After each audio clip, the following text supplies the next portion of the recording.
बिहार में AK-47 का इस्तेमाल जिस पर हुआ तो आतंकवादी नहीं छात्र था। छात्रों पर दमन हुआ, उनको जेल भेजा गया, FIR हुआ, पर किसी की जवाबदेही तय नहीं हुई। क्या सरकार को बच्चों पर हुई इस बर्बरता को लेकर जरा भी पछतावा नहीं है, जरा भी शर्म नहीं है?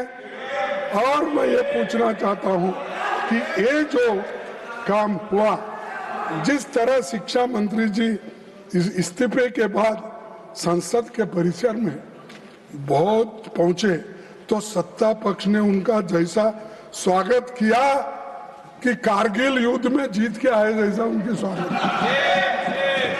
हाँ? उससे ये संदेश क्या है कि आप नाकामियों का भी उत्सव मनाते हो। आप नहीं मानते, नड्डा साहब दिल से आप नहीं मानते, क्या मानते हैं?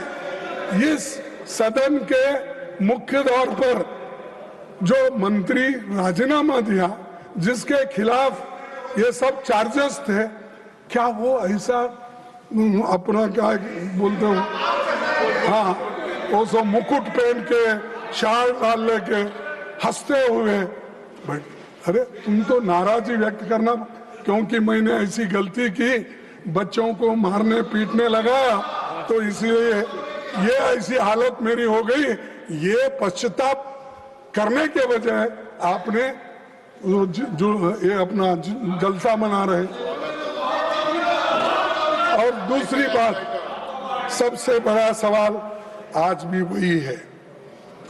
जब जंतर मंतर पर 1 महीने से ज्यादा समय तक शांतिपूर्ण आंदोलन चल रहा था, तब सरकार ने संवाद का रास्ता क्यों नहीं चुना? एक मंत्री के इस्तीफे के शिक्षा व्यवस्था नहीं बदल दी, यानी एक मंत्री को इस्तीफा देता है, उससे पूरे व्यवस्था, शिक्षा की व्यवस्था बदलती, ऐसा मैं तो नहीं मानता। क्योंकि वो एक कारण, लेकिन इसको अगर आपकी सिस्टम वही रहेगी, आपका प्रयास वही रहेगा, तो निश्चित रूप से आप इसको सुधार नहीं सकेंगे। अब मंत्री तो गए, वो बात और है, लेकिन इसको सुधारने की कोशिश आप अभी भी नहीं कर रहे।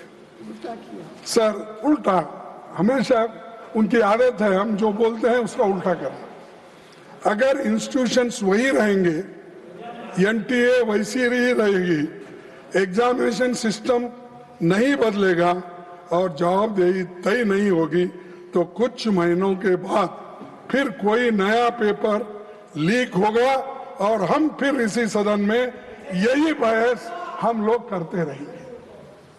क्योंकि पेपर लीक के बारे में आपने जो बिल रखा वो एक तरफ है, लेकिन इसको रोकने के लिए क्या करें वो इम्पोर्टेंट था। लेकिन आप सिर्फ लोगों को आपको रोकना है। सर, सभापति जी, सरकार की नाकामी के सबसे ताजा मिसाल नीट UG 2026 है, जिसमें 22 लाख से अधिक छात्र बैठे थे। पेपर लीक हुआ, परीक्षा रद्द करनी पड़ी और बाद में पता चला कि परीक्षा से लगभग 15 दिन पहले बाजार में पेपर गुम रहा था। जांच में पता चला कि शिक्षा तंत्र में घुसा एक संगठित नेटवर्क नासिक, सीकर, दिल्ली, जम्मू कश्मीर, बिहार, केरला और उत्तराखंड तक ये फैला हुआ था। गिरोह खुलेआम काम कर रहा था, पर सरकार सोई हुई थी। क्या आपके पास इंटेलिजेंस नहीं है? क्या आपके पास IB नहीं है? क्या हर स्टेट, आपके हर जगह तो डबल इंजन है, सरकार है, डबल इंजन सरकार, क्या वो लोग इंफॉर्मेशन नहीं देते? क्या आप कलेक्ट नहीं करते? तो समय नहीं है सर, है सब व्यवस्था उनके पास, लेकिन समय ने इसको सुलझाने के लिए समय नहीं, उसीलिए वो ऐसा हुआ।